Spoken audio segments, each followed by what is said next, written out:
안녕하세요. 왕노무사TV 김학영 노무사입니다. 반갑습니다. 오늘은 직장 내 괴롭힘에 대해서 알아보겠습니다. 직장 내 괴롭힘의 요건, 그리고 내가 신고했을 때 어떤 식으로 진행이 될 수 있는지에 대해서 알아보겠습니다. 요건에 대해서는 간단히 알아보고 내가 신고를 했을 때 어떤 상황이 나타날 수 있는지를 좀 상세히 말씀드리도록 하겠습니다. 그럼 지금부터 시작합니다. 직장 내 괴롭힘이란 사용자 또는 근로자가 직장에서의 지위 또는 관계의 우위를 이용해서 업무상 적정 범위를 넘어 다른 근로자에게 신체적, 정신적으로 고통을 주거나 근무 환경을 악화시키는 행위를 의미합니다. 방금 말씀드린 직장 내 괴롭힘의 개념이 바로 요건이 됩니다. 요건 첫 번째, 직장에서의 지위 또는 관계의 우위를 이용할 것. 직책이나 이런 지위뿐만 아니라 관계상의 우위도 해당할 수 있다는 겁니다. 내가 인싸예요, 회사에서.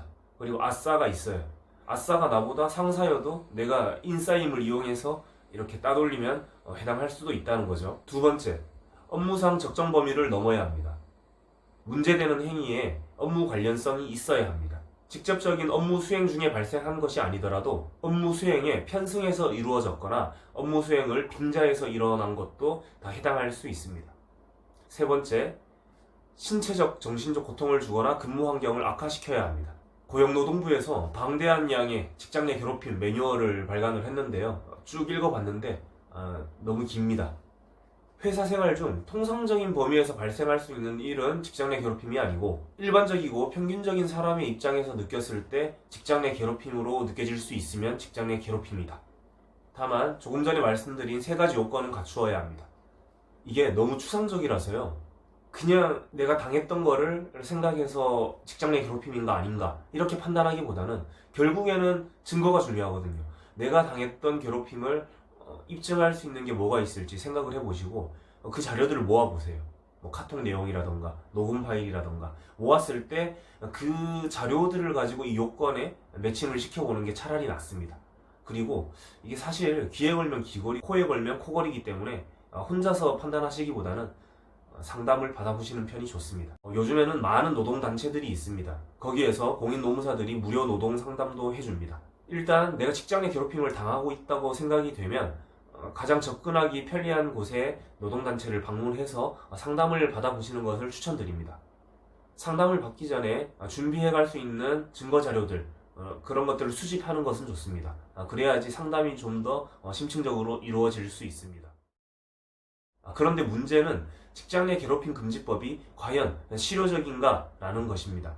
직장 내 괴롭힘을 당하면 사용자에게 신고할 수 있습니다. 그런데 사용자가 아무런 조치를 취하지 않으면 어떻게 될까요? 그리고 나를 괴롭힌 사람이 다른 상사가 아니라 우리 사장님이에요. 나는 사장님한테 그 괴롭힘을 당했어요. 그런데 신고를 사장님한테 해야 됩니다. 과연 사장님이 엄청난 자아 성찰을 하면서 내가 잘못했으니 나를 징계하겠다 이렇게 할까요? 직장 내 괴롭힘으로 신고했을 때 사용자가 신고한 피해자에게 불이익한 처우를 하게 되면은 그거는 형사처벌을 받습니다. 그런데 사용자가 아무런 조치를 취하지 않았을 때는 처벌 조항이 없습니다. 이 부분은 미리 알고 있어야 허탈감이 적을 것 같습니다. 큰맘 먹고 신고했는데 마치 신고자를 비웃듯이 아무런 조치를 취하지 않는다면 어떻게 해야 될까요? 다행스럽게도 근로감독관 직무 규정이 개정되었습니다. 9월 1일부터는 괴롭힘 등 근로자에 대한 부당한 대우로 사회적 물의를 일으킨 사업장에 대해서는 특별 근로감독을 할 수 있도록 되었습니다. 특별 근로감독이란 회사에서 가장 경계하는 것 중 하나입니다. 회사에서 근로기준법, 기타 등등 노동법 등을 모두 잘 지키고 있는지 전반적으로 싹 훑어보는 겁니다. 센터를 까는 거죠. 연차휴가 제대로 잘 사용하고 있는지, 주휴수당, 임금체불 이런 거 일어나고 있는지 다 확인을 합니다.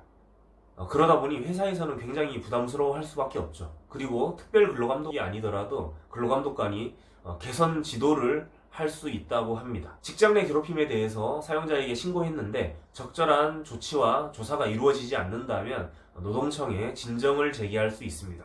임금체불 진정서 넣는 거와 유사하게 진정을 제기하는 겁니다. 근로감독관이 확인을 해봤을 때 법위반 사항이 확인이 되면 개선 지도를 한다라는 것이 노동청의 입장입니다. 개선 지도가 뭘까요? 이거 좀 해달라고 권고하는 겁니다. 그러니까 말을 안 들어도 전혀 법적인 강제력은 없습니다. 다만 고용노동부에서는 개선 지도를 했는데 이행을 하지 않으면 처벌은 못하지만 차기 사업장 근로감독 대상에 포함시킨다라는 것입니다. 직장 내 괴롭힘 금지법이 강제력이 없다라는 것을 고용노동부도 이미 알고 있고요. 그래서 국려지책으로 세운 대책으로 보입니다. 그래도 안 하는 것보다는 훨씬 낫죠. 진정이라도 제기할 수 있고 개선 지도를 해주고 이행하지 않으면 근로감독 하겠다. 상당히 괜찮은 것 같습니다. 정리해보면 직장 내 괴롭힘을 당했을 때는 노동단체, 전문가 등과 상담을 하시고 증거 자료를 수집한 다음에 사용자에게 신고합니다. 사용자가 아무런 조치를 취하지 않는다. 조치를 취하는데 엉뚱한 방향으로 조치를 취했다. 라고 하면 노동청에 진정을 제기합니다.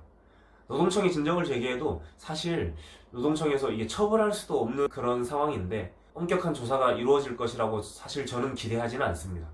그래서 노동청에서도 나 몰라라 어물쩡 대충 조사를 한다 라고 하면 사실상 마지막 방법은 1인 시위라도 해서 사회적으로 물의를 일으키는 방법이 남았습니다. 더럽다고 그만둘 것이 아니라 주변에 노동단체나 시민단체의 문을 두드리는 것이 좋다고 생각합니다. 함께 해결할 수 있는 방법을 찾을 수도 있습니다.